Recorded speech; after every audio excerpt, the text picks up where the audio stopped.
Bueno, muy buenas tardes, buenos días o buenas noches, depende de dónde estemos. Cuando estemos observando esta entrevista, esta conversación, estoy con Maite Dotán y bueno, muy contento de estar con ella porque bueno, ella fue una de mis maestras aquí hace poquito de diplomado en literatura infantil de la Universidad Metropolitana de Venezuela y hoy día nos convoca a conversar un poquito sobre la literatura y cómo se aproximan los jóvenes a ella, que creo que es un tema muy contingente y que siempre es una preocupación tanto en las escuelas como fuera de ellas. Y entonces me interesa, bueno, primero darte la bienvenida, Maite, muchas gracias por aceptar la invitación. Muchas gracias a ti, Jorge. Encantada de volver a verte por estos predios.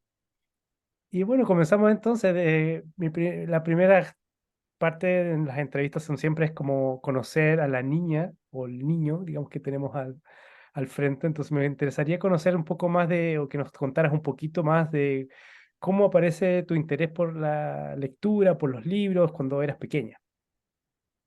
Verás, yo soy la última de muchos hermanos y tengo una familia muy grande.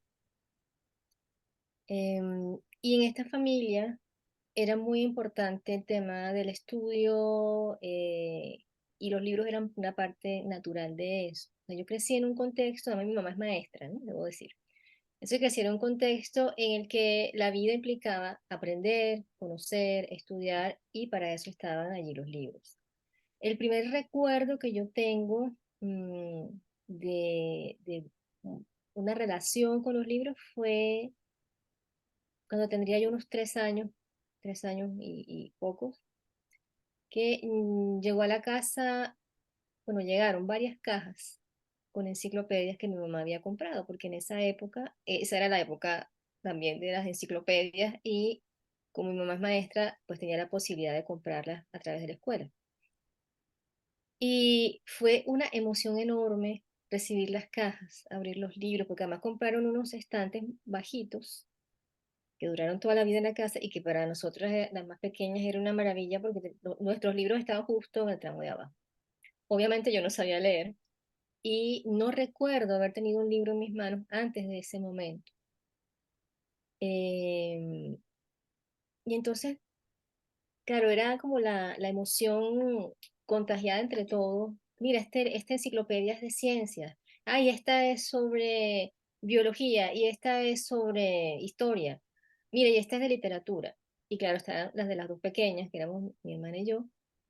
Eh, y bueno, era la fascinación de por primera vez centrar la mirada en unas ilustraciones de libros para niños. Esta era una colección maravillosa que se llamaba Mi Libro Encantado, hecha en México, con una muy buena selección de textos y además era progresivo, porque el primer tomo era pues, con tradición oral, canciones de cuna, etcétera, y tenía muy buenas ilustraciones. Fue como mi primera entrada al mundo de la lengua escrita, aunque yo no estuviera alfabetizada. Y claro, mi mamá todavía se acuerda de que yo inventaba historias con las ilustraciones y me sentaba con el libro como se sentaban los demás a leer. Debo decir que en mi familia, ninguna de mis dos familias, hubo la costumbre de leerle a los niños. La lectura era un acto privado. Cada quien cogía, buscaba, podía leer escondida. Lo que sí hubo fue, pues, narración oral, narración de anécdotas familiares, juegos de palabras, canciones. Una de mis hermanas en particular era la encargada como de transmitirnos a todas las canciones y los juegos que había aprendido. Pero el acto de leer era algo personal. Y entonces cada quien tenía el tiempo disponible para dedicarse a eso. Y de hecho, ya cuando era un poco más grande, si mi mamá venía a mi habitación a pedirme que hiciera algo y me veía leyendo, se frenaba, ni siquiera entraba al cuarto, se paraba en la puerta. Cuando termines de leer, vienes y haces tal cosa. Y claro, en una familia tan grande, con hermanos mayores y tíos jóvenes, todo el mundo en la universidad o en el liceo, era como lo natural. Y así entré yo entonces al mundo de la lectura. Ya cuando me tocó entrar al primer grado y aprendí a leer con un poco de esfuerzo, pues ya tuve la libertad entonces de sumergirme en los libros que habían comprado para las más pequeñas, pero también de los demás.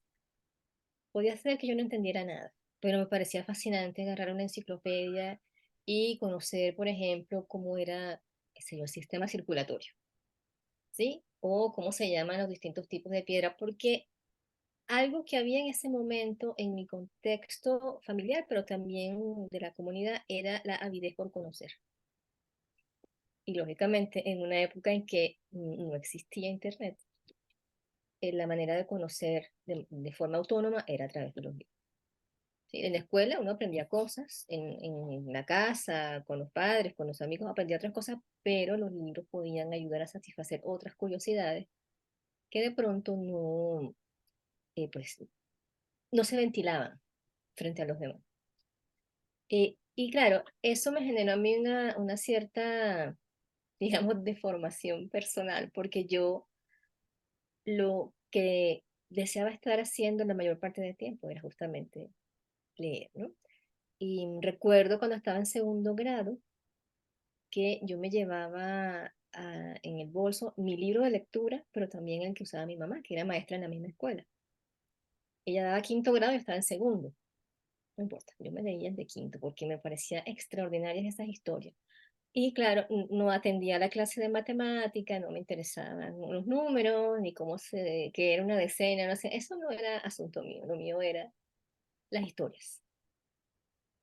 Eh, y hay recuerdo una experiencia previa a esa, estaba yo en preescolar todavía, y ese día no había clases, había como una reunión de maestros, y nos metieron a todos los hijos de maestros en un salón con uno de los docentes, y ese docente nos leyó una historia en voz alta. Yo no olvido la emoción incluso física que yo sentí en el momento de escuchar esa historia. Fue muy curioso, yo tendría que 4 años, casi 5 años. Eh, es más, creo que ni siquiera estaba todavía asistiendo al preescolar. Pero fue una emoción tan enorme que yo pues me quedé, digamos, prendada de esa posibilidad y esa emoción la volví a vivir cuando ya pude leer por mi cuenta. Y bueno, y eso se mantuvo en el tiempo. em, y fue durante muchos años un refugio para mí porque después de unos años en la escuela pública, nos tocó a mi hermana, a la hermana que viene antes de mí y a mí entrar a una escuela privada, una escuela católica para niñas, muy de la época, y pues nos cambió la vida, ¿no? Entonces leer era ya como un refugio y un bálsamo para aliviar, digamos, las asperezas del cambio de escuela. Y claro, tenía ese vínculo con la literatura en particular, con la poesía. Además, mi familia paterna es toda de músicos. Entonces la música estaba muy presente en la cotidianidad, igual que los libros. Y para mí la lectura de poesía me ayudó a afinar la relación con la sonoridad de las palabras. Em, Y eso, lógicamente, después incide en cómo uno lee en voz alta para sí mismo, cómo lee en voz alta para otros, cómo lees un texto de cualquier otra naturaleza, o incluso cómo escribes, porque te da también una intuición sobre qué palabras pueden sonar de una manera determinada y a partir de ese sonido poner un énfasis, una impronta en lo que estás escribiendo. Entonces, bueno, eso por un lado y por otro, como nos interesaba todo, éramos la mata de la curiosidad, entonces leíamos libros sobre ciencias, pero también sobre arte. ¿No? En mi casa había un par de enciclopedias de artes plásticas, unas sobre museos y otra sobre historia del arte, pero de etapas, ¿no? Entonces, de la Grecia antigua, el arte romano, etc.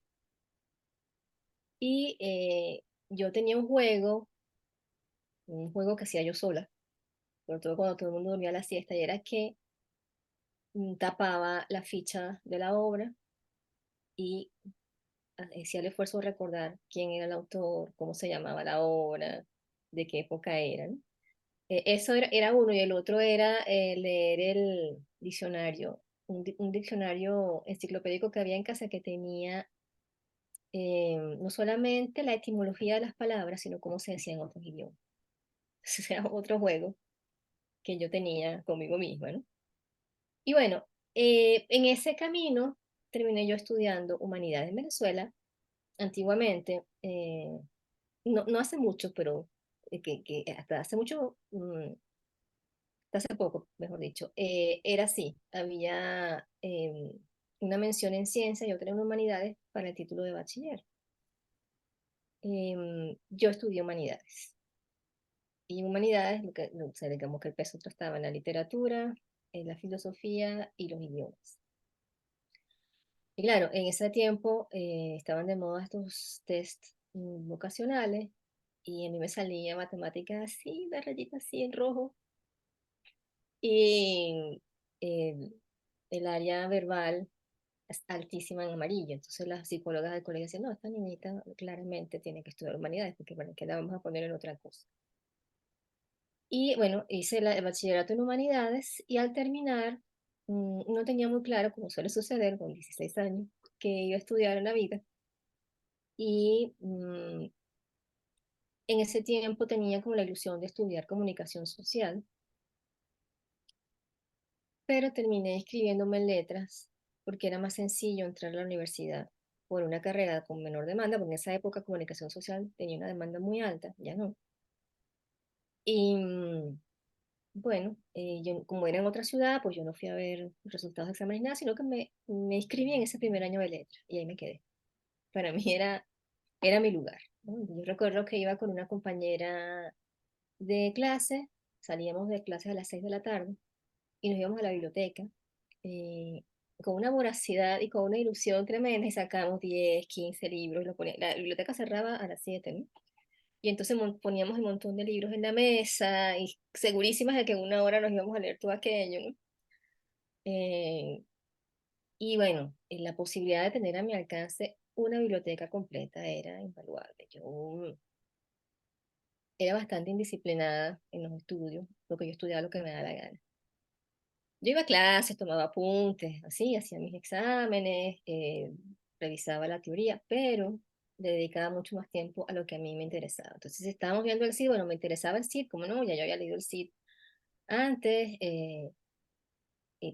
digamos que lo que me tocaba en la universidad ya era como un análisis más a fondo, pero me interesaba más, por ejemplo, el libro Buen Amor. Entonces era así, bueno, me estudiaba la teoría del CID, el que decía el profesor Siberino, pero le dedicaba la mayor parte del tiempo al libro de Buen Amor, a los estudios sobre ese libro, a los artículos que había sobre eso. Bueno, en esa indisciplina fui haciendo un camino paralelo, ¿no? Para la carrera, que afortunadamente en mi universidad era muy estructurada y nos obligaba a ver todos los periodos, mm, todos los movimientos y nos dio una visión bastante amplia de la literatura. Luego ocurre otro acontecimiento feliz para mí y es que se me ocurre hacer el trabajo de grado en literatura para niños. Como le suele suceder a muchas personas, a mí me inspira un niño de mi casa que es mi hermano menor, que es el último, que nació cuando yo era adolescente. Y en mi interés porque él pudiera vivir experiencias similares a las que vivimos nosotros con los libros. Él fue hijo único porque ya todos estamos fuera de casa. Pues yo le compraba libros, leía para él y quise aprender cosas de cómo hacer que él también entrara. La experiencia de él fue, por supuesto, completamente distinta. Él fue lector hasta un cierto tiempo, ya después no le interesó más, pero a mí me interesó entonces investigar, sobre todo también por un profesor de Latinoamericana que tuvimos, investigar qué se escribía para los niños y cómo, porque yo tuve muchos libros para niños, pero no, por ejemplo, yo no tuve libros de Caré, ¿sí? Yo soy más o menos contemporánea con Caré, pero nunca tuve un libro de Caré en mis manos. En la infancia tuve otros libros, mi mamá nos compraba muchos libros, pero no, como crecimos en provincia, esos libros no llegaban hasta allá. Y entonces tuve la oportunidad de empezar a investigar en el Banco del Libro sobre lo que se producía en Venezuela para la infancia. Ahí conocí a Fanuel y a otros compañeros con los que trabajé mucho tiempo y tuve la posibilidad de entrar a trabajar en el Banco del Libro. Yo iba como usuaria y una compañera de universidad que ya trabajaba ahí me dijo, necesitamos una persona aquí para atención a usuario, y yo llegué al paraíso, porque además eran 20.000 de títulos, artículos, y parte de mi trabajo era justamente hacer análisis, primero atender público, lo que me mm, permitió conocer la colección y em, las colecciones de teoría, las colecciones para niños y las de literatura gris, pero además entender qué buscaba la gente, qué necesitaba usuario. Y en algún momento me tocó también hacer análisis de artículos sobre literatura infantil y lectura. Entonces, claro, era como hacer un posgrado ahí a mi aire, ¿no? Fue maravilloso, además con gente muy valiosa que trabajaba en el departamento de investigación y que venía a buscar información. Y ese trabajo de bibliotecaria para mí era lo mejor del mundo, pues estaba justo en la mitad del camino entre la información y la gente. Y yo me iba apropiando de las cosas ¿no? Y comprendiendo y aprendiendo muchas cosas de los que investigaban sobre literatura para niños y jóvenes. Y bueno, más adelante entonces me tocó también trabajar en formación de docente. Yo, cuando hice la carrera de literatura, me negaban redondo a trabajar en educación, sobre todo porque la mayoría de mis compañeros trabajaban en colegios y yo no tenía ningún interés en trabajar con adolescentes, y mucho menos en colegios públicos. Pero la vida tiene otras ideas, tiene sus propias ideas. Y entonces, un buen día, durante la ejecución de un proyecto muy grande con UNICEF y después con otra entidad privada, necesitaban gente para que se pudiera cumplir con los tiempos y con las metas que se habían propuesto en el proyecto. Y bueno, me pidieron prestada para el Departamento de Educación y estuve un rato largo apoyando en formación de docentes y ahí aprendí un montón de cosas también, que me ayudaron después cuando desarrollamos en el banco los cursos de formación de promotores de lectura y después la maestría en literatura infantil. Entonces, bueno, eso fue como básicamente mi recorrido. Insisto, para mí los libros y la lectura eran parte de lo cotidiano, no eran algo especial, extraordinario. Íbamos a las librerías, era muy importante para cada uno de nosotros en la familia. Nosotros íbamos de viaje en autobús y entonces nos deteníamos a comprar las papas fritas del viaje, pero también un libro para cada uno y una sopa de letra y un bolígrafo.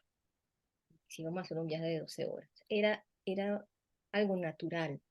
Y creo que eso es tal vez un elemento importante que uno debe recordar cuando está tratando de que el otro lea. Uno quiere leer para que el otro viva experiencias gratificantes como las que uno vivió. Y porque también sabe que hay en ese camino cosas que se adquieren que son importantes. Y pues la mejor manera es que sea algo natural. Y que no haya tampoco unas restricciones, por ejemplo, de géneros, temas, porque mis dos familias eran vecinas en provincia, una casa de por medio, y en una había un poco más de libros, eran más hermanos con una formación un poco más compleja, en la otra había muchísima gente diversa, era una familia muy latinoamericana, ¿no? Los tuyos, los míos, los nuestros, los del vecino y los demás allá. Y claro, los únicos libros que había eran los de un tío que venía de vez en cuando a casa y estaban en su cuarto con llaves, era todo un misterio de los libros del tío Luis. Y en la casa lo que había era sobre todo cómics, mucho cómic mexicano, fotonovela, cualquier cosa de esa naturaleza. Tengamos en cuenta que había adolescentes hombres en casa y cualquier cosa te podías encontrar. Y bueno, uno podía sacar del gabinete una fotonovela o un memín o un condorito o uno de esos cómics que veía mi hermano mayor, que bueno, no eran para niños, pero que veíamos escondidos detrás de un escaparate, por ejemplo. Y en la casa de los otros abuelos sí había libros muy diversos, ¿no? Entonces, y además mis tíos, eran 9 tíos, y cuando se reunían todos en vacaciones se recomendaban cosas. Aquí traje este libro, léete tal cosa, ¿sí? Y mi papá era el que tenía más fama de esconderse, nadie lo encontraba. Estaba metido quién sabe en qué cuarto leyendo lo que hubiera encontrado por el camino. Había libros por toda la casa, en el baño, en el cuarto, en un mueble, en la sala, en el pretil del patio. Pues era una cosa muy de la cotidianidad. Y se hablaba de eso sobre todo cuando había un libro que interesara de forma particular o que tuviera vinculación, por ejemplo, con un tema de actualidad, con una película o con experiencias de la vida de ellos. Entonces, bueno, ese fue mi contexto en que terminó entonces vinculándome al estudio de la literatura. Tú mencionas el libro de Buen Amor, eso que ya cuando no, ya estás estudiando literatura. Cuando era Sí, más pequeña, ¿te acuerdas de algún par de títulos que tú dices, son como muy importantes en mi infancia? Bueno, sí, me acuerdo, por ejemplo, del Ismaelillo, que me lo regalaron cuando tenía yo como unos 6 años tal vez, que ya yo sabía leer. Y fue un libro que para mí tuvo una importancia, pero vital, era como mi objeto de apego. Además me parecía lindísimo. Yo no tenía sino el referente de los libros que había en casa y de esas ilustraciones que para mí eran, pues eran muy valiosas y muy interesantes, pero estas en particular tenían una técnica que se parecía a la que usábamos en el preescolar, este estarcido con un cepillo de dientes. Era un libro como muy pensado para pequeños, aunque el discurso del Ismaelillo, pues es del siglo XIX, esa era otra cosa, ¿no? Pero yo tenía la conciencia de que no había que entender todo, porque era un texto poético. Era más importante cómo sonaba eso en la cabeza. ¿Sí? Y ya en el camino iría entendiendo más cosas. Pero ese libro lo leí toda mi infancia, lo guardé y después se lo di a mi hermano menor, ¿no? Entonces cuando yo iba de vacaciones a la casa, se lo leía en voz alta a él. Ese es uno de los libros que más, y todavía lo tengo. Está en Caracas, pero todavía es mío. Está en mi colección de libros para niños.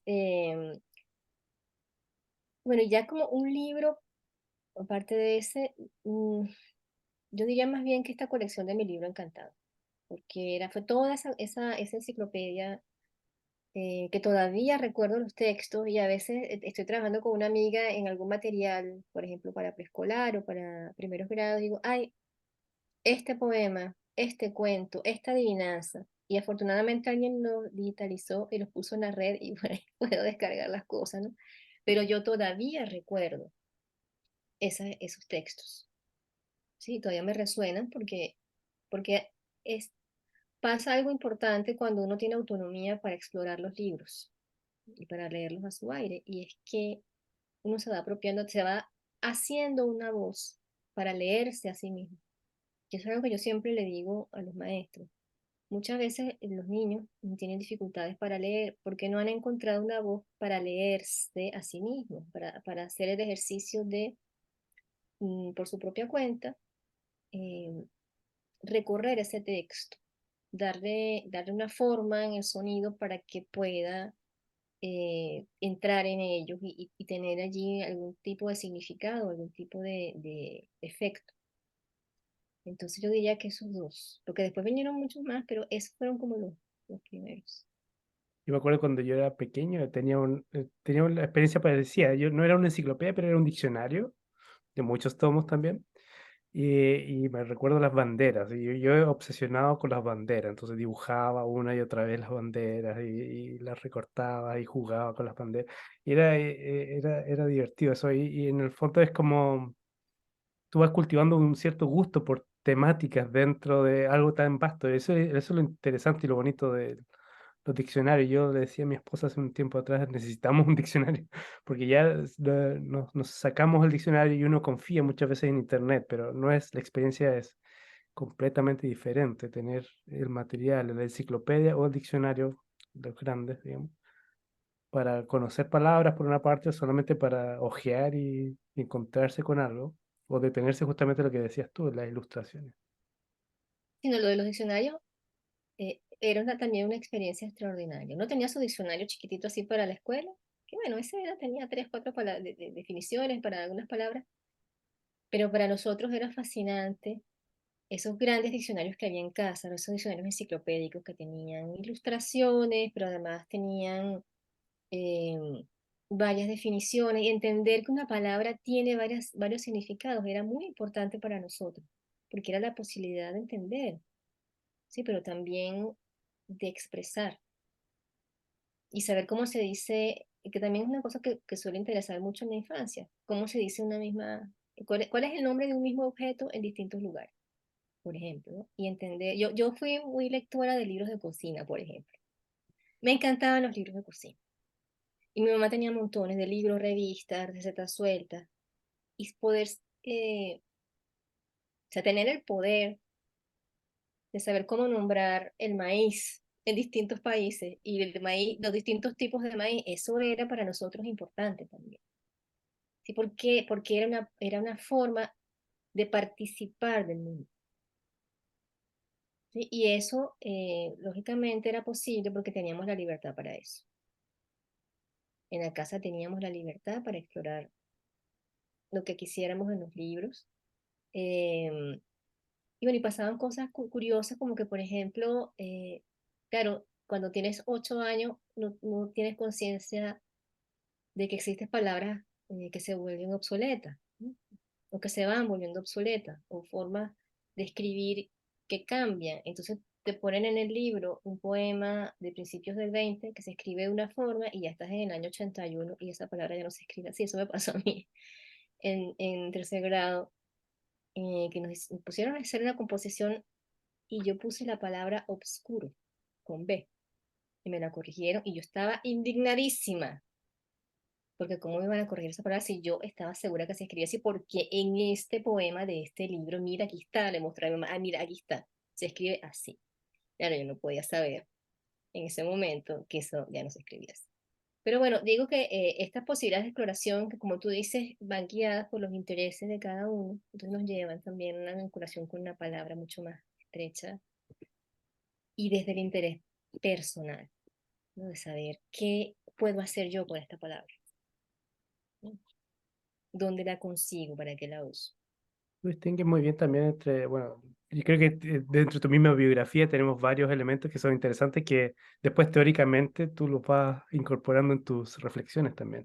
Y me parecía interesante, bueno, esta idea de placer, por una parte, leer por placer y que él también lee, leer para apropiarse de conocimiento, como dos partes de la lectura. ¿Cómo tú relacionas eso hoy día con la importancia que hay que darle en educación?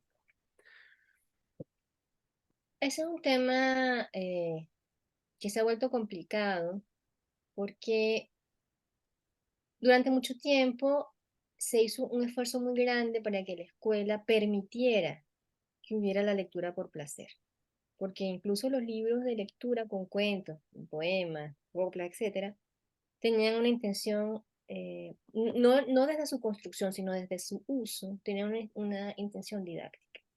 Entonces te voy a leer esta copla para que sepas lo que es una copla. Te voy a leer este mito para que sepas lo que es un mito y cómo se diferencia de la leyenda. Y entonces ven y lo lees en voz alta porque de paso te evalúo cómo lees en voz alta, a ver si ha avanzado.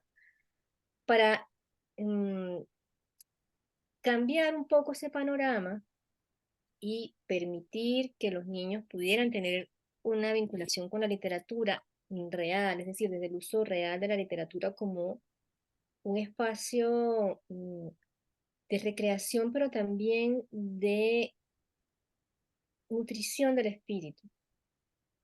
Entonces se hicieron todos estos esfuerzos en todo el planeta para que los maestros se formaran en la apreciación de la lectura literaria, para que aprendieran estrategias de cómo incorporar la lectura eh, por placer en la jornada escolar. Y eso se fue convirtiendo en otras cosas, ¿no? Entonces ya no era tener es la hora de lectura o el espacio para leer.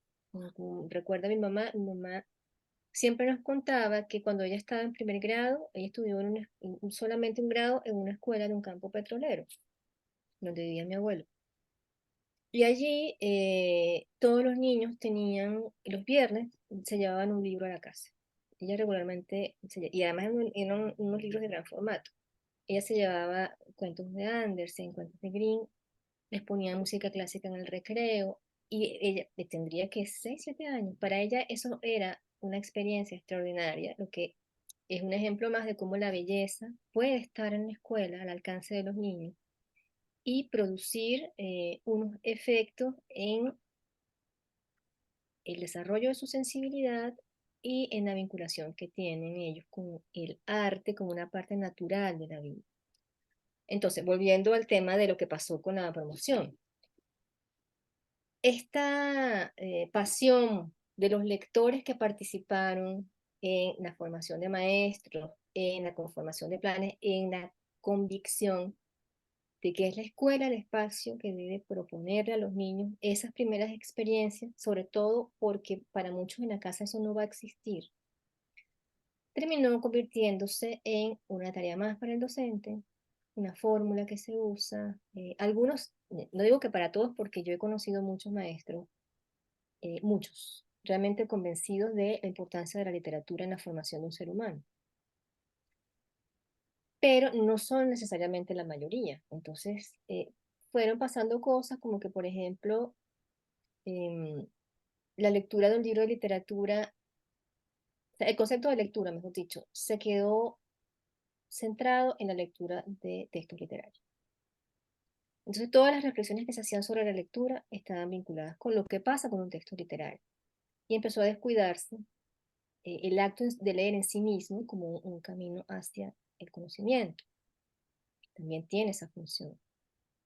Y eso, de alguna manera, fue generando también algunos choques dentro de la propia práctica docente. Tiempo después, ya cercanos a los 2000, empieza todo el mundo a decir, ah, pero un momento, el libro de información no es un libro de texto, puede entrar en la escuela. También implica placer y se volvió a la idea del placer del conocimiento. Como el niño deriva placer del hecho de saber algo, de poseer un conocimiento que el otro de repente no. Y ese otro puede ser el papá, el abuelo, el hermano, quien sea. Eh, o simplemente ese libro satisface una curiosidad sobre un tema del mundo que le interesa.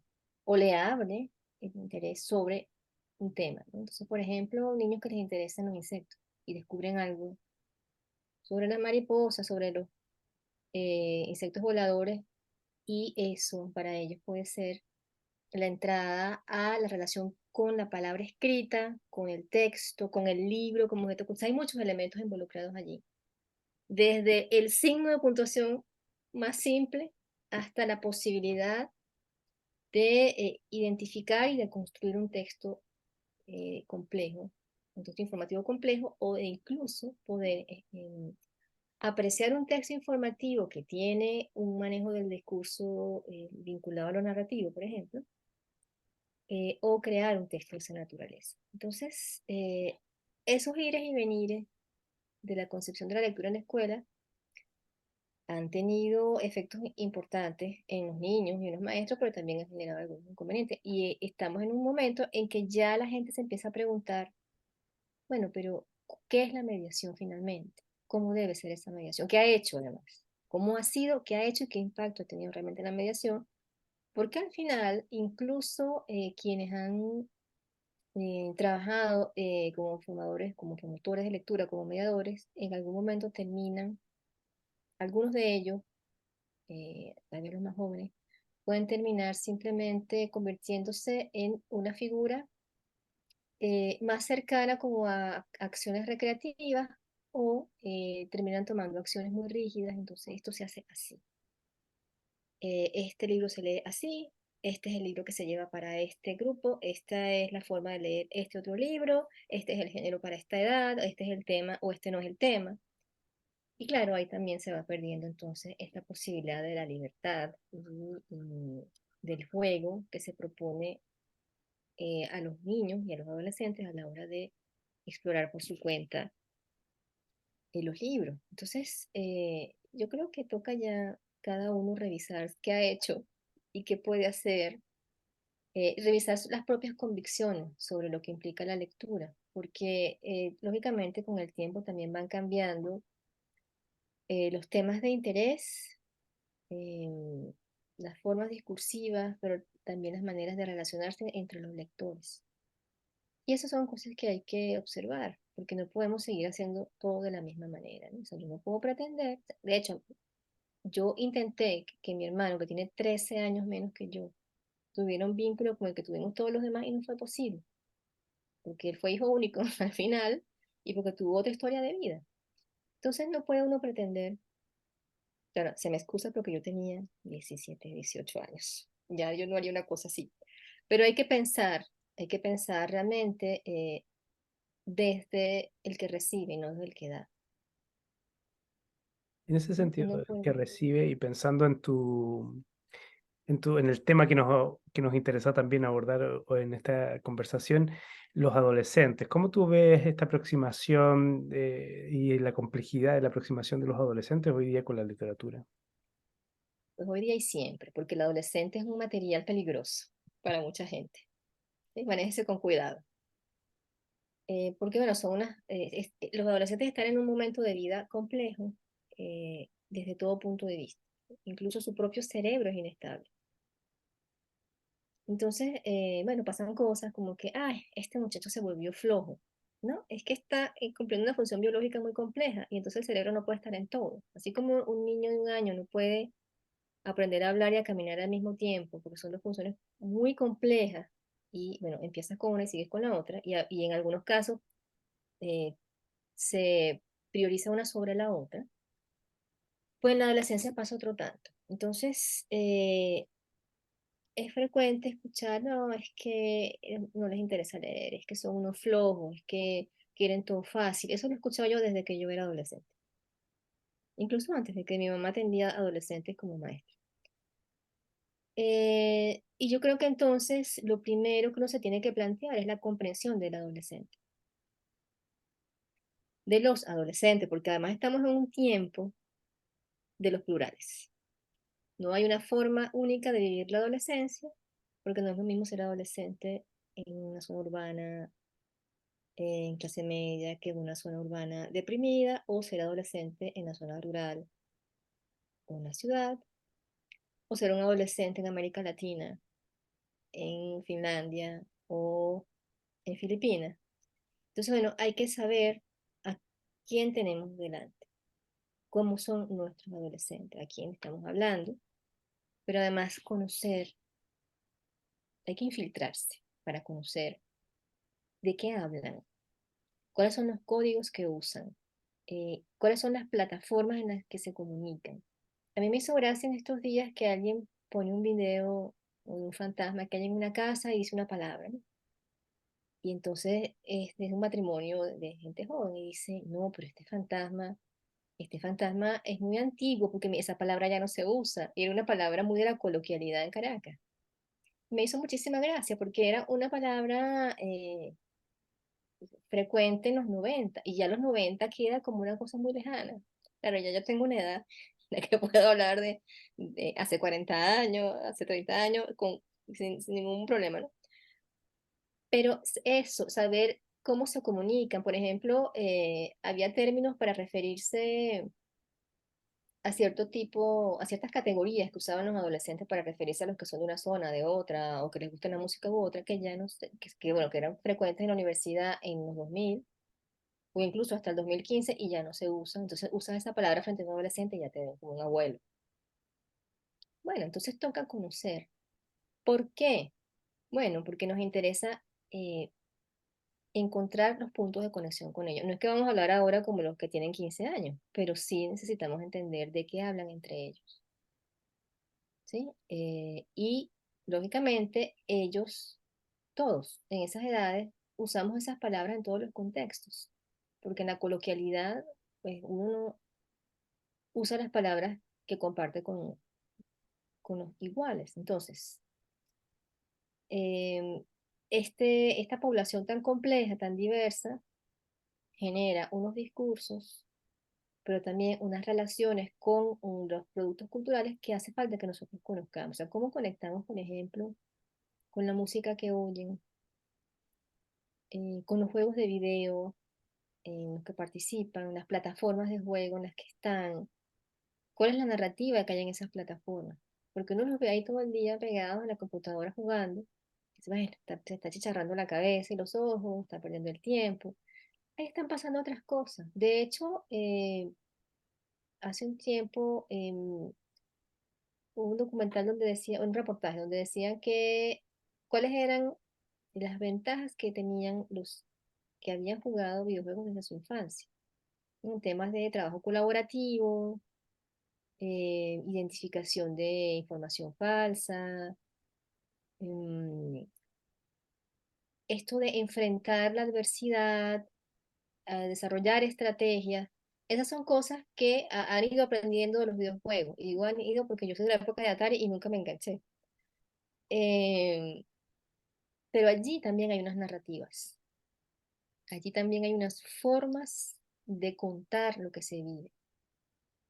Y además, ahí hay un vínculo con referentes culturales que tienen que ver con el mundo del cine, las películas, e incluso con algunos libros. De hecho, hace mucho tiempo en el Banco del Libro, cuando todavía que teníamos el comité de formatos digitales y analizábamos los CD-ROM, vimos cómo había incluso muchos juegos que estaban montados sobre la estructura del viaje del héroe, por ejemplo. Entonces, bueno, puede ser que nos resulte un incordio, y, no tenemos por qué sentarnos a jugar un videojuego, pero sí a conversar con ellos, a escucharlos, ¿sí? A escucharlos. Porque uno de los problemas que tenemos los adultos es que, por una parte, siempre creemos tener la razón.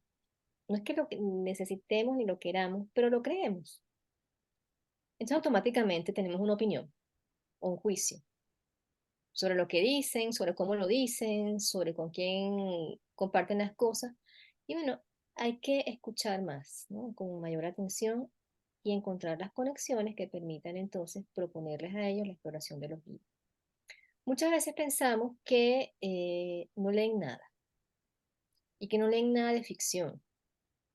Y resulta que tiene sus propias tribus digitales que leen un género. Y bueno, esos son unos géneros rarísimos, pero que tienen unas dinámicas, unos personajes, unas estructuras estables que además en las que ellos participan.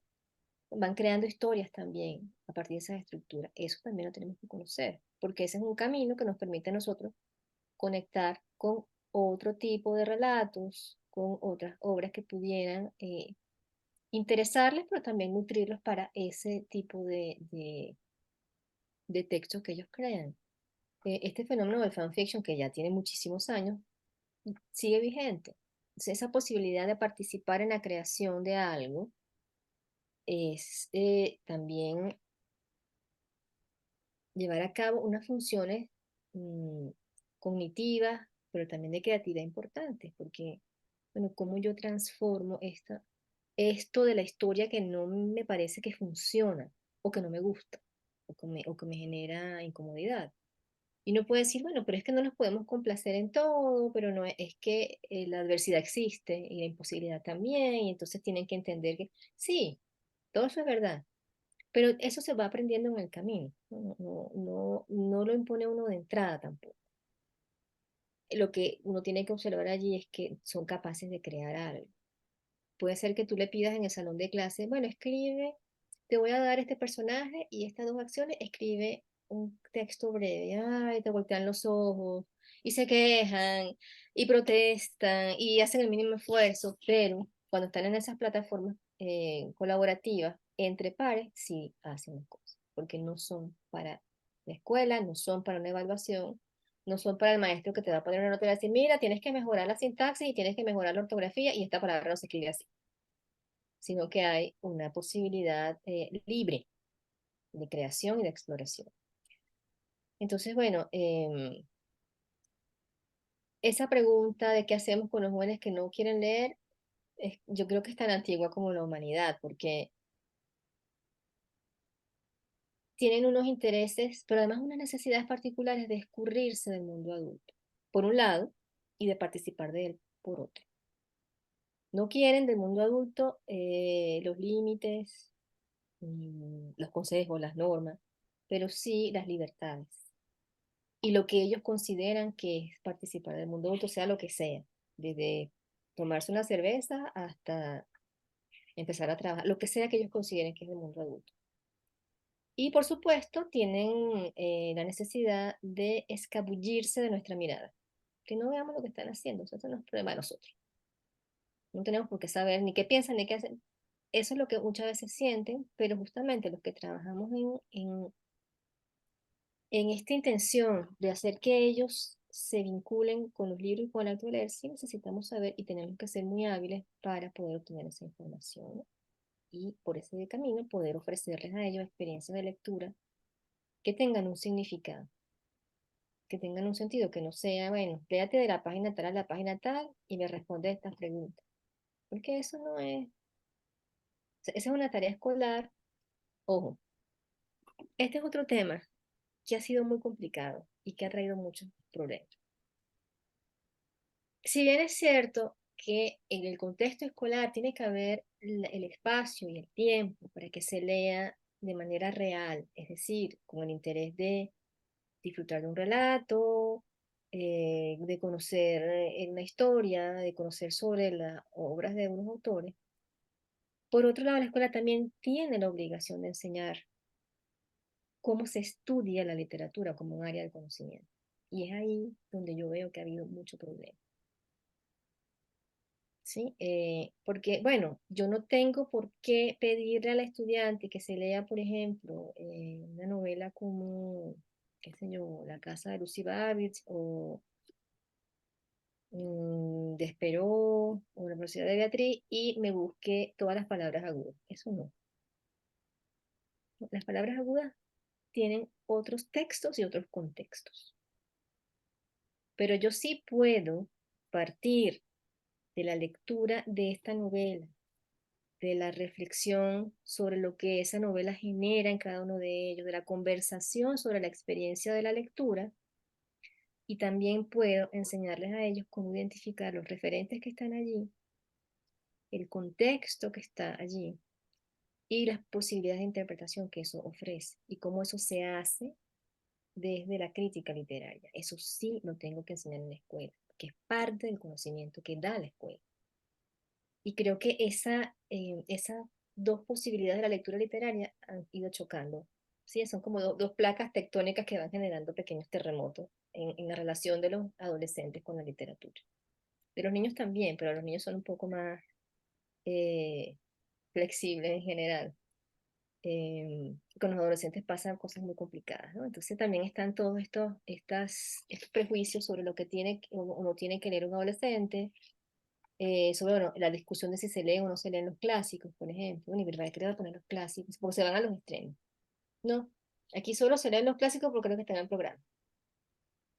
O no, aquí no se leen los clásicos porque no les interesa. Entonces yo escojo aquí lo que se va a leer. Bueno, pero puede haber un equilibrio, ¿sí? Y yo puedo partir de un libro menos complejo que tenga alguna vinculación con el clásico, por ejemplo, y llegar luego al clásico. Yo recuerdo en el banco del libro cuando salió Crepúsculo, que fue así como un escándalo, porque, ay, no, eso es porno para adolescentes, eso es soft porno, no sé qué. Se hizo una conversación con tres profesores universitarios, una editora y la presidenta del club de fans de Crepúsculo. Yo no entendía ni nada de esa movida porque pues yo andaba en otra cosa, metida en el trabajo y yo no tenía mucho vínculo con los adolescentes reales de ese momento, de ese grupo, de esa tribu urbana, digamos. Y fue tan interesante ver las reacciones de las niñitas de 14 13 años cuando escuchaban a las profesoras describir cómo habían vivido ellas los episodios del vampiro con la protagonista. Hay una profesora muy querida, amiga mía, especialista en sagas en esa época, que ella es muy apasionada de la lectura y del trabajo con la promoción y describía con detalle todo lo que había sentido ella cuando en el episodio en que el vampiro entra invisible y le pasa la mano por el pelo a la niñita y todas las niñitas así, sí, sí, eso fue lo que yo sentí y entender que eso era un punto en común con los adultos, con adultos muy adultos, que podían ser incluso sus madres o sus abuelas, fue muy importante para ellas porque fue conectarse con otros lectores del mismo género y que vivían experiencias similares. Entonces fue entender que podía haber un punto de conexión. Y otro profesor mucho más joven, pero que también era especialista en sagas, entonces habló de cómo podía esa saga abrir un camino para conocer sobre el personaje del vampiro como un tópico de la literatura, pero también sobre otros temas. Y una mamá, psicóloga, que estaba ahí, que fue con su hija y tres amiguitas más. Y se sentó a escuchar porque le interesaba el fenómeno, porque pues las niñitas no leían nada hasta que les cayó el crepúsculo en las manos. Y ella decía, yo entiendo por qué se engancha. Y entonces hizo un desmontaje de la novela con la estructura de Prop. Y dijo, bueno, este personaje es el héroe, esta es la princesa, este es el viaje, este es el objeto mágico. eh, y bueno, todas las princesas quieren que el príncipe las venga a rescatar. Y pues fue muy, muy valioso tener ese espacio para entender cómo lo que estaban leyendo los adolescentes, muchas veces escondidas de los adultos, podían servir de puente entre los dos públicos, pero también como un camino para leer otras cosas. Eso se sabe, eso lo sabe mucha gente, eso se ha dicho en muchos lugares, eso se ha escrito pero no todos los encargados, digamos, de conectar a los adolescentes con la lectura lo recuerdan o lo emplean o encuentran maneras de actualizar esa posibilidad, ¿no? Entonces, bueno, digamos, de los mayores especialistas en promoción de la lectura con jóvenes, que es Freddy Goncalves, un compañero mío del Banco del Libro, él tiene mucha experiencia con trabajo adolescente al margen de la literatura. Él trabajó siempre con gente muy joven. Y él ha encontrado unas formas interesantísimas de vincular a los jóvenes con los libros. No voy a decir con la lectura, porque ellos están leyendo permanentemente, pero no necesariamente leen libros y no necesariamente leen literatura, ¿sí?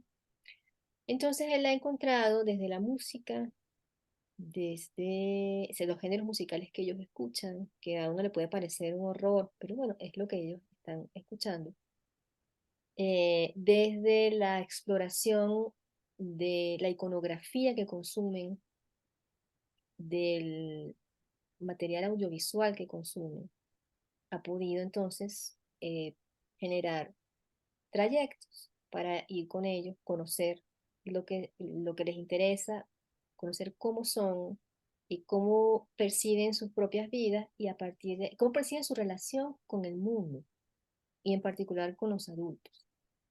Y eso se convierte, por una parte, en materia de creación, porque los lleva a reflexionar sobre sí mismos, sobre su relación con el lenguaje, sobre la observación de la afuera, y por otro lado, entonces los lleva también en un trayecto por distintos textos que hablan sobre el hecho de ser adolescente o simplemente el hecho de estar en el mundo, ¿no? Porque además en esa edad, todos lo sabemos, tenemos 200 preguntas, dudas, inquietudes, temores. Si eso eh, lo vemos en una novela, por ejemplo, en un conjunto de cuentos, tenemos la posibilidad de procesarlo internamente, y eso sabes tú mucho más que yo, cómo funciona ese mecanismo, pero también de comprender que es una experiencia humana, ¿sí? Porque uno es de las pasiones absolutas, entonces todo le duele profundamente y todo es el fin del mundo. Ajá, pero cuando tienes la posibilidad de ver que alguien más ha pasado por ahí, entonces tienes un colega, tienes un aliado en ese personaje y tienes un espacio en esa novela. Y lo del espacio es importante, el espacio simbólico. Y aquí quiero vincularlo con esta experiencia del Banco del Libro, de la lectura a la escritura.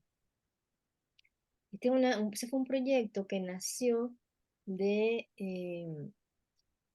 otro que se llamaba Tendiendo Puentes, que fue un proyecto del 2003, que inició en 2003. Nosotros veníamos del paro petrolero de 2002, que fue muy duro en el país. Fueron 3 semanas muy difíciles,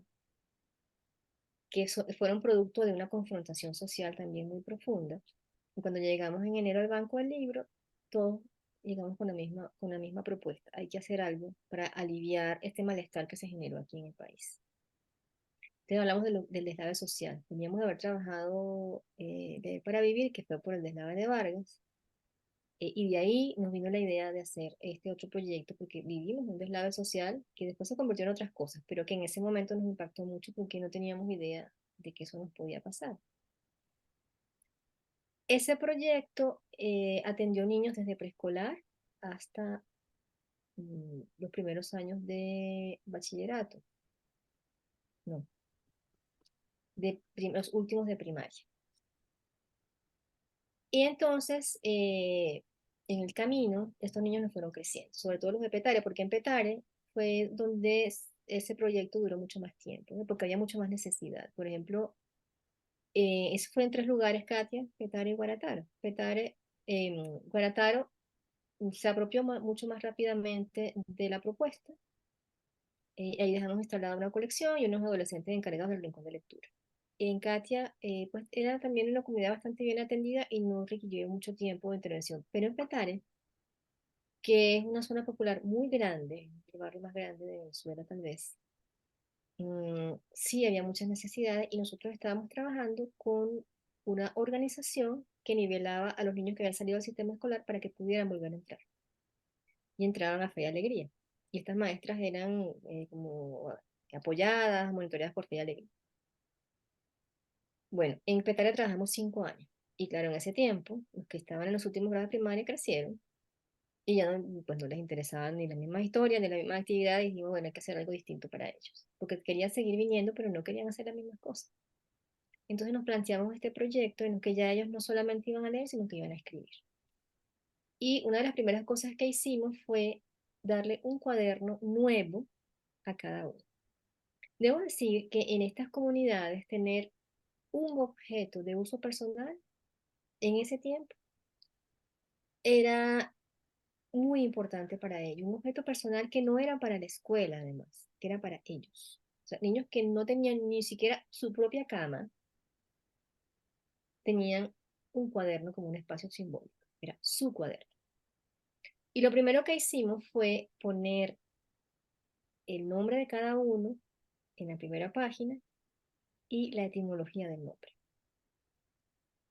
Porque en un contexto donde los adolescentes son expulsados prácticamente del paraíso, porque ellos tienen valor para la familia, o sea, son protegidos por la familia hasta los 12 años. A los 12 años ya son grandes, tienen que ir por la calle, que vea qué hacen, ya no reciben regalo de Navidad, no hacen el esfuerzo de comprarle una ropa, tienen que ocuparse de los hermanos, porque además este tiene 12, pero vienen detrás 6 más, o 4 más. Entonces los otros tienen prioridad. Y en estas transiciones tan difíciles y resultan a veces tan dolorosas entre la infancia y la adolescencia, quedan muy solos y muy solos emocionalmente, ¿no? Y muy desprotegidos emocionalmente. Entonces, tener ese cuaderno con su nombre y saber que su nombre tiene un significado, es decir, tiene un valor, fue para ellos muy importante. Claro que fue un esfuerzo grande, porque en estas comunidades, en mi país, son muy frecuentes los nombres combinados. Eso es muy del Caribe, pero en mi país se lleva la palma.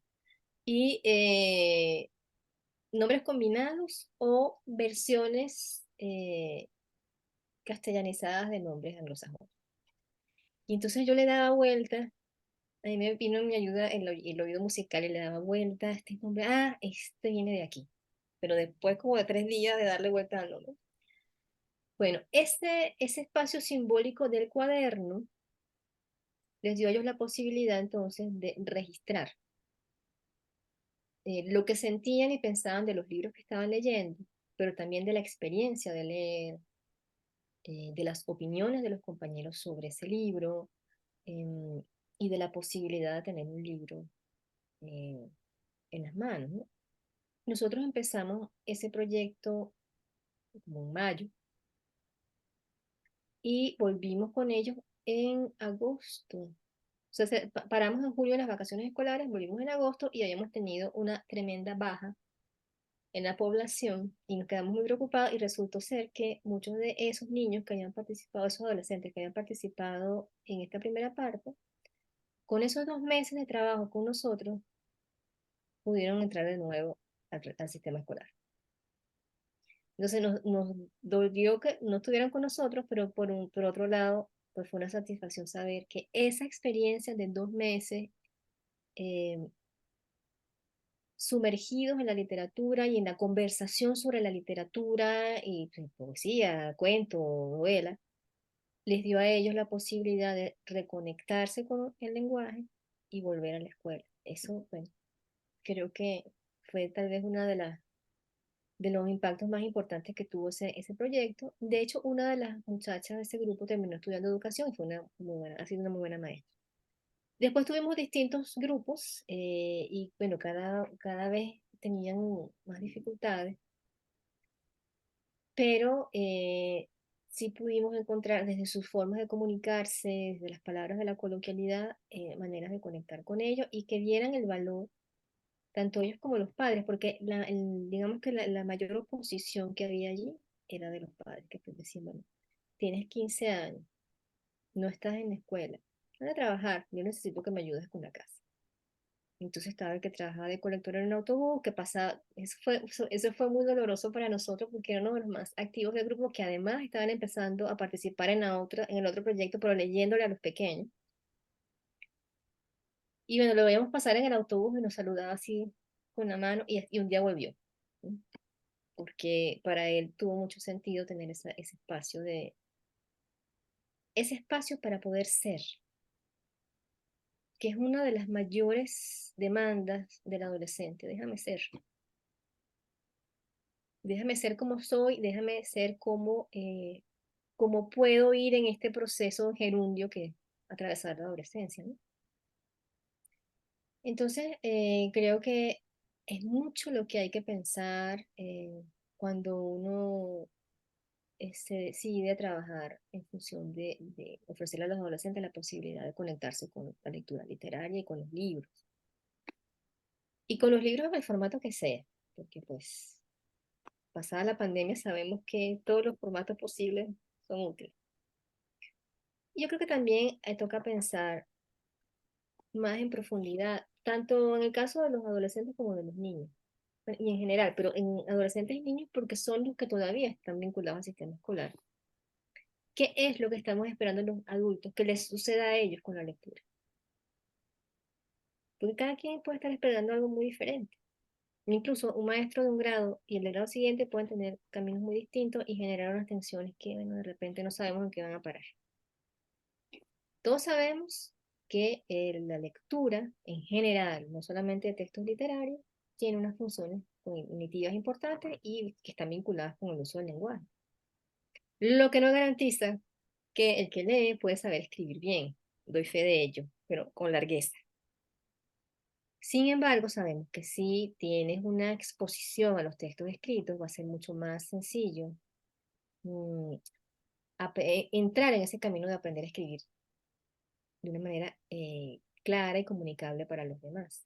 No necesariamente elegante ni literaria, pero sí una forma de escribir que comunique algo, con todo lo que eso significa, ¿no? Pero además entonces, estos procesos cognitivos tienen que ver también con la generación de estructuras de pensamiento. Nosotros sabemos, porque ya hemos llegado a este punto de la vida para saberlo, que la lectura nos da estructuras de pensamiento. Y la narrativa en particular nos da la estructura para organizar acontecimientos y poderlos eh,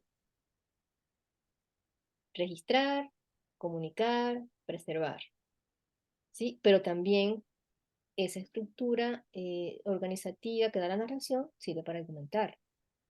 Que la argumentación implica también muchas veces recoger hechos, ¿no? Para poder entonces plantear un argumento. Pero además nos da palabras para pensar y nos da frases que son como contenedores para ese pensamiento. Todo eso lo sabemos, todo eso lo aporta la lectura y la literatura en particular tiene la gracia de que hace que se conecte más fácilmente con la emocionalidad. O sea, no por nada se puso tan de moda esto del storytelling. Y bueno, usa la narrativa para vender su producto, usa la narrativa para convencer a tal, porque sabemos que somos muy afines con la narrativa, los seres humanos. O sea, ese es nuestro primer género literario. Yo recuerdo en la universidad que nos decían, creo que alguna vez se lo comenté a ustedes en clase, que uno de los primeros géneros que aprendemos a crear es el narrativo. incluso antes de aprender a hablar. Eso nos lo decía una profesora de pedagógico. Un niño de 1 año que todavía no habla, te puede contar con balbuceo, con palabras mochas y con el cuerpo, algo que pasó. Porque ya uno viene como con esa estructura, ese programa instalado. Pero claro, eso también requiere pues, una práctica, un desarrollo. Hay personas que no pueden contarte un acontecimiento de forma lineal. Entonces hacen un laberinto para poder atravesar todas las secuencias que no van una tras otra, pero porque no tuvieron la posibilidad de vincularse de manera real con la estructura narrativa. Todo eso está muy bien, todo eso tiene que ver con lo cognitivo y todo eso es necesario para la vida, sobre todo pensando en la vida de los que viven en lugares, en centros urbanos, en países que pretenden ser desarrollados. Eso funciona distinto para otras comunidades, sobre todo las orales. Ellos tienen otros elementos, aunque les beneficia, sin duda alguna, tener el contacto con la literatura escrita, porque también es una forma de comprender el otro mundo de los criollos, o sea, el mundo de los que pertenecen a la cultura escrita por naturaleza. Pero también sabemos que hay elementos contextuales que proporciona la literatura. Entonces, saber de un autor, saber de una obra, saber conectar, por ejemplo, un, un verso con una escena de una película, con una pieza musical, eso también es algo que nos proporciona la lectura literaria de todos los géneros. Y, bueno, y encontrar las vinculaciones, por ejemplo, entre géneros literarios, géneros musicales, géneros cinematográficos.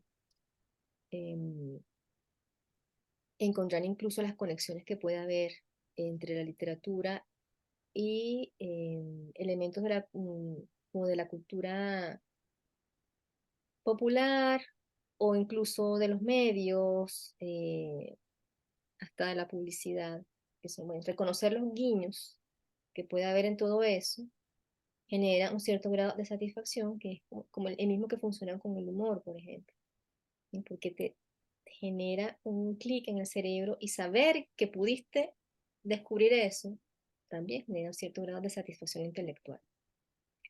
Pero además es importante, también incide en la estructura de pensamiento, porque poder hacer esas conexiones permite entonces interpretar. ¿Sí? Entonces interpretas y le das un sentido mayor a lo que tienes adelante. No, no te tragas literalmente las cosas, y eso es muy importante. Por otra parte, tenemos entonces todo el contenido emocional que se activa en la experiencia de la lectura literaria.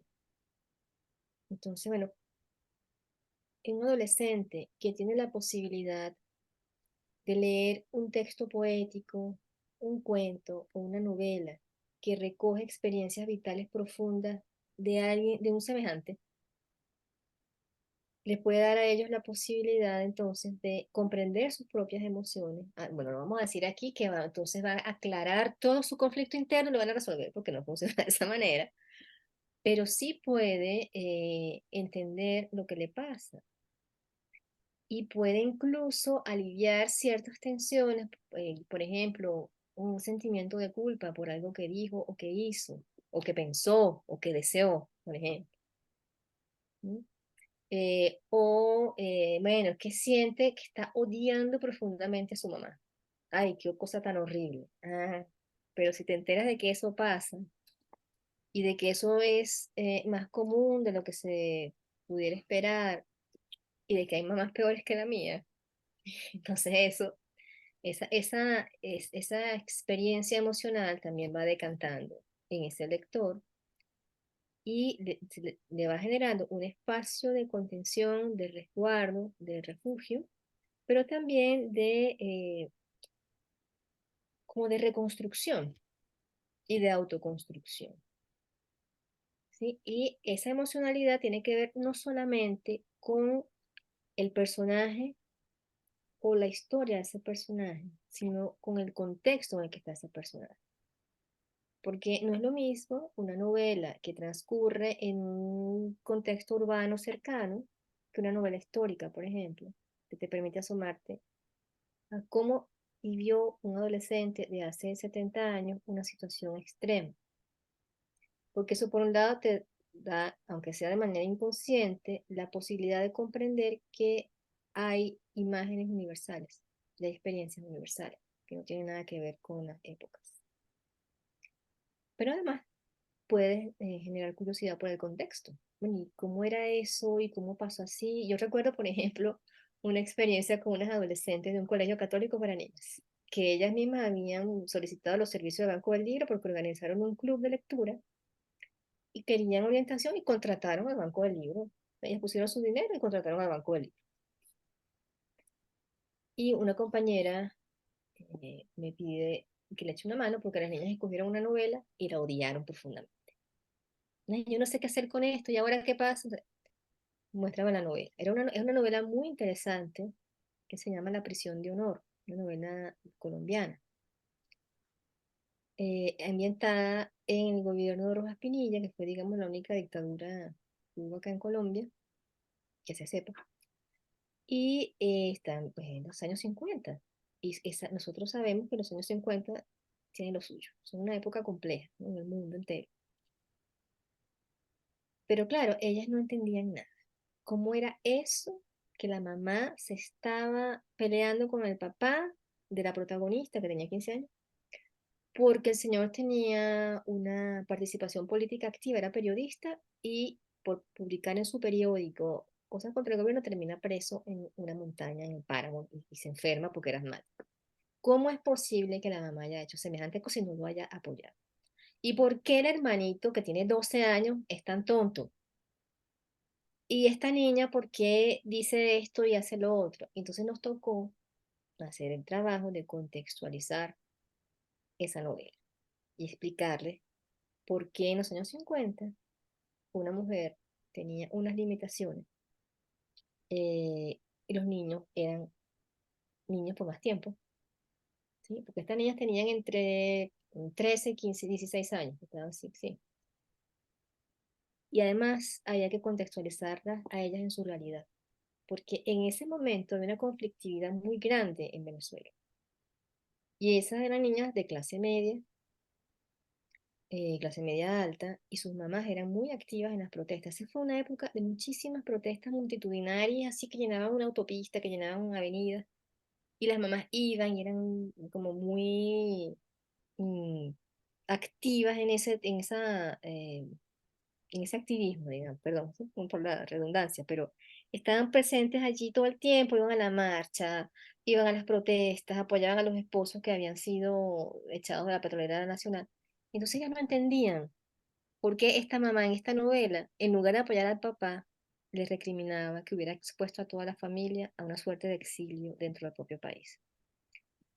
A nosotros tocó desmenuzar esa novela, ¿no? Hasta que finalmente entendieron la novela y entendieron el proceso de entender la novela. Y para ellas fue eso muy iluminador, ¿sí? Y apreciaron esa posibilidad de sumergirse en la estructura ficcional y comprender cómo se toma elementos históricos para darle forma a un relato que recoge experiencias de vida en un momento y cómo la verosimilitud tiene que ver con la manera como se construyen los personajes. Y tuvimos una maravillosa experiencia de crítica literaria fuera del aula escolar, pero con muchísimo sentido para ellas, ¿no? Y bueno, nosotros estuvimos con ellas como 3 años y exploramos poesía, cuentos, eh, y fue muy interesante ver cómo ellas iban dándole un significado personal a cada una de esas sesiones de trabajo. Por ejemplo, como muchos colegios católicos para niñas, ellas tenían sesiones de bordado, ¿sí? Más de las que tuve yo, por cierto. Y tenían que bordar no sé qué cosa y coincidió con la lectura de una novela que se llama El puente de los cerezos, que es una novela muy hermosa de Blanca Álvarez, si no me equivoco, que habla sobre dos hermanas que se comunicaban a través de esta lengua de las mujeres que había en China, que era el Nushu, que se hacía con bordado. Y era una escritura con hilo y aguja. Y para ellas fue así como sumergirse en una experiencia de feminidad y de hermandad a través de la literatura, porque además yo las leía en voz alta mientras ellas bordaban. O sea, todas esas cosas que van vinculando afectivamente a los adolescentes con la lectura tienen un peso importante. Lo que hay es que entonces observar de qué manera se logra, porque te estoy hablando de hace, ¿qué será? 15 años aproximadamente. Ya yo no podría hacer lo mismo con las niñas de ese colegio. Había que ver entonces de qué manera. Sí, nos toca estar como los programas de las computadoras, hay que actualizarlos. Cada cierto tiempo nosotros nos toca, porque las dinámicas son mucho más aceleradas. Y claro, los que somos muy del siglo XX como yo, lo tenemos complicado porque, bueno, somos un programa un poco antiguo y nos cuesta correr con algunas cosas. Pero en general es posible lograr que los adolescentes se conecten con la literatura. Lo que no es posible es que pretendamos que todos los adolescentes por igual sean unos grandes lectores, lean los mismos libros, les interesen los mismos géneros, porque no es cierto. Hay una realidad que nos duele, pero que es así. No todos terminan siendo grandes lectores y no todos terminan siendo lectores, pero todos tienen que poder vivir esa experiencia. ¿Sí? Todos tienen derecho a poder explorar un libro, digamos, perderse, equivocarse, volver sobre él, compartir con el otro, porque probablemente ese muchacho que tuve yo en las aulas de la universidad, que terminó estudiando telecomunicaciones, se leyó 3 novelas y los libros o álbum que yo les leí en clase. Ah, pero tal vez eso le dio a él suficiente material como para asentar maneras de percibir el mundo, vínculos con el lenguaje, eh, intereses. Uno realmente no sabe para dónde van esas cosas, pero lo único que lo que uno puede tener certeza es que es necesario, es como aprender a caminar, es como aprender a ir a la panadería a comprar, es como aprender a preguntar en la calle, es parte de la vida, ¿no? Y es eso lo que tenemos que proponer, porque otro punto mm, cuestionable de todo este movimiento que ha habido a lo largo de las décadas para hacer que los estudiantes, que los niños y los adolescentes lean, es darle una preeminencia a la lectura literaria sobre todo lo demás, ¿no? Porque es una cosa de gente culta. Y tú no te has leído esa novela, y tú no conoces a este autor. Señores, el mundo es enorme. Y la literatura también. Y la producción de libros ni hablar. Cada quien escogerá lo que pueda y lo que quiera. ¿Sí? Y la lectura no tiene que ser un blasón social, ¿no? Yo pertenezco a los que leen a, qué sé yo, a los clásicos. O yo pertenezco a la cofradía de los que lee novela histórica o novela de ciencia ficción. No, eso no tiene ningún sentido. Entre los adolescentes sí puede pasar que haya como, bueno, como, así como están los que oyen reggaetón, los que oyen techno y los que oyen, no sé ya cómo se llaman las cosas, ¿no? Que los que oyen hip hop. Entre los que leen literatura también, en la universidad yo tenía estudiantes que leían Harry Potter y otros ya lo habían leído en la infancia y les parecía que estos no habían crecido todavía lo suficiente como lectores. Entonces ellos leían, por ejemplo, Señor de los Anillos o sagas similares.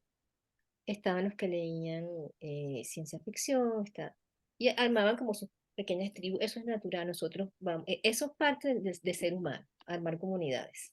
Bueno, esas comunidades también son necesarias, ¿no? Y terminan de nutrirlo a uno, pero eso no implica que más adelante los muchachos no van a leer otras cosas, ¿no? Yo tenía algunos que estaban hartos, pobrecitos, de leer Rebelión en la Granja de 1984, porque era lo que leían en sociales. Dicen, bueno, pero ya vivimos en esta situación, encima tenemos que leer en 1984.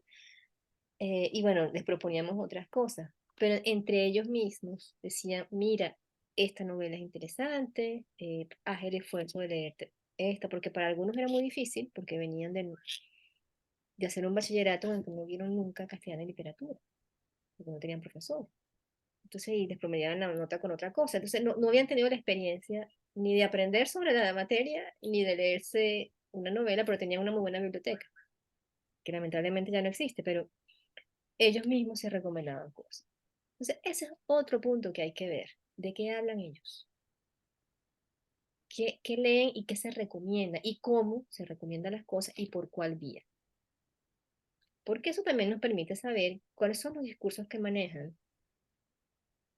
cuáles son los argumentos que usan, cómo convencen a sus pares de que lean una obra y qué les interesa de esas obras. Porque bueno, nos toca ir de chismoso averiguar para ver qué podemos ofrecer, qué más les podemos ofrecer. ¿Sí? Porque bueno, hay cosas que ya tienen, entonces bueno, ¿cómo podemos hacer un contraste? ¿Cómo podemos afinar esas lecturas y esos gustos? Entonces, como verás, es un camino complejo como el mapa del metro de Ciudad de México, pero, Bueno, pero es fascinante.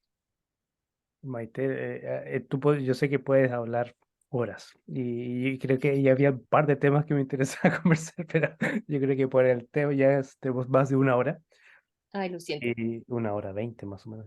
Entonces, para que dejarlo accesible para la gente, lo vamos a dejar por aquí, pero yo creo que solo anunciar que tú tienes, hay otros temas que me parecían interesantes, como esta idea, o profundizar en esta idea de la reparación, ¿no? Como esos proyectos que hay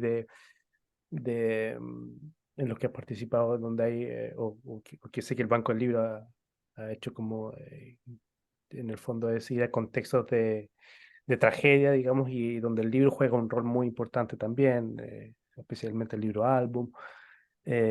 Tal vez el libro álbum también una herramienta para, no solo para, que es interesante para los niños más pequeños, sino también para los adolescentes, y que es otro mundo y otra aproximación que también es bien interesante. Pero me ha gustado mucho el recorrido que has hecho que a mí me parecía interesante esta idea de cómo la aproximación a la lectura tiene que ser diversa siempre.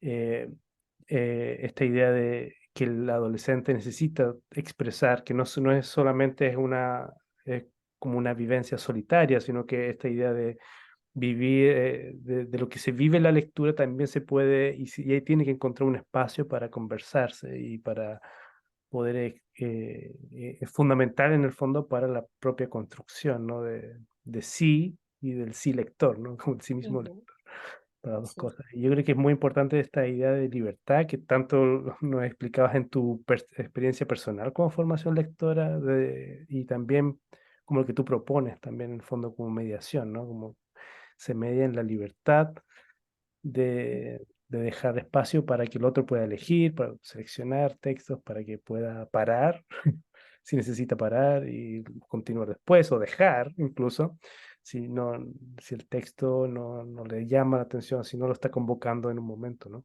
Y esta idea de crítica literaria que tú dices que formar también a cada uno con las herramientas para poder acoger el libro y poder evaluarlo y decir, bueno, estas son las cosas como yo puedo analizarlo y reconocer esas pistas dentro de un libro. Yo creo que eso es súper importante.